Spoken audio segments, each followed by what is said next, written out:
Hi folks, the purpose of this video is to support the document outlining where we are following the most recent updates from the government with respect to the lockdown of UK activities, what activities can remain, but also further procedures on those who are sick and or self-isolating and what to do. Actually looking at a little bit harder at the furloughed employee status, but also following on from yesterday's announcement that there would be a self-employed support package put into place. So in order, as of the 23rd of March, the UK government has instructed all social contact to cease, but has put the caveat in place that people can travel to and from work for essential industries. Specifically for employment solutions, two key spaces that we operate have been nominated as key sectors. One of those is manufacturing and the other one of those is construction, and therefore at the present time these industries remain open, and the sites where you might be working may also continue to trade, and therefore it's important you understand what to do and what might be coming up for you and what support is in place. Some sites may close, and again it's important that we can communicate with you what that means for you, and indeed what we're trying to do with the clients. First and foremost, sickness and self-isolation. Please follow the government advice, which is if you are showing symptoms directly, you should be self-isolating for a period of 7 days as a minimum until you are symptom-free. If somebody in your household is showing symptoms, and the period is 14 days, and only after that time, if you are symptom-free, should you stop self-isolating. This is regardless as to whether or not your place of work remains open, and should be followed to the letter. In terms of what to do, the government has announced a new self-isolation certification that you can access. We've included the link to that on the document that you've been sent, and indeed in annotation to this video. And we've also included the link for stay-at-home guidance, which includes what to do to end periods of self-isolation. Please take a moment to go through that. However, if your intention is to self-isolate and you will be claiming any kind of sickness payment, whether that's SSP or whether the company you are contracted to has a different form of sick pay policy in place, it's really important that you follow the link to provide your employment solutions contact with the isolation note. So it's 111.nhs.uk/isolation-note.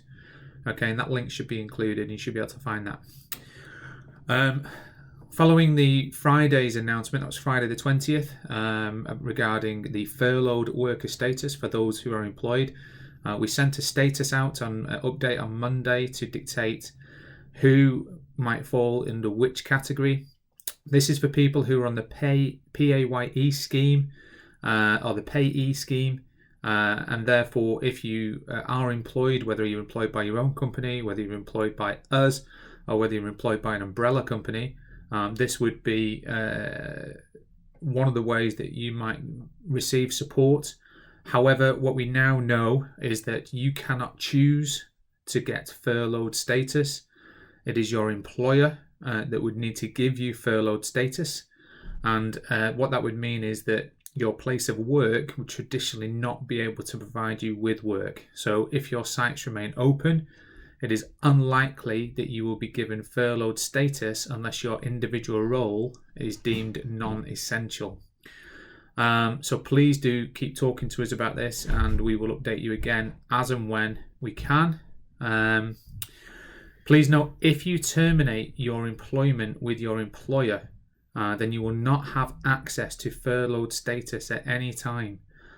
And if you are self-isolating, that is not furloughed status, and therefore you would only have access to SSP and or the sick pay policy that the company had put into place.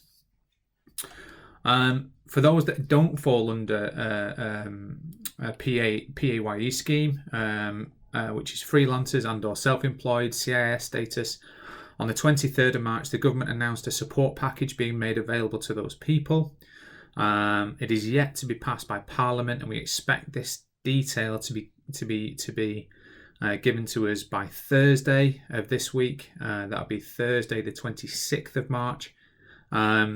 However, it looks like it's going to be based on an average over the last 3 years. So whether you've 1, 2, or 3 years in employment, it'll be averaged over that period. Self-employment will be averaged over that period of time, and it will pay up to 80% of the net earnings, or £2,900, whichever is the lowest value, and that should be made available to you. How we access that, or how you access that, we do not yet know. Whether or not this applies to PSC and limited contractors who act on a freelance basis, again, we do not know, and we would just ask for a little patience, and we will communicate again with you at the appropriate time.